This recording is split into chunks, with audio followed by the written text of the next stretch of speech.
torne a portar les cases abandonades a este plenari. Setmana passada me cridaren veïns del carrer La Sang que tenien un gat mort en una de les tantes cases abandonades que tenien allí. Una de les veïnes va intentar parlar amb vostè, no se va fer amb vostè, van cridar a la policia, al final van tindre que traure ells el gat mort que feia un olor horrible, que genera moltes infeccions i sobretot tenint en compte que en aquesta vivenda del costat viuen xiquets,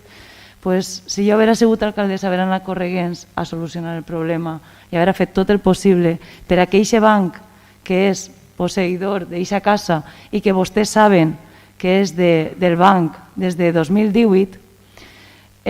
tinguera ja la multa corresponent i aquesta família i totes les famílies que viuen en el carrer La Sang no tingueren que tornar a patir un altre estiu de males olors, d'infeccions, de plagues i de mal estat. Segurament si visqueren els membres del govern en alguna d'aquestes cases el problema ja estaria resolt.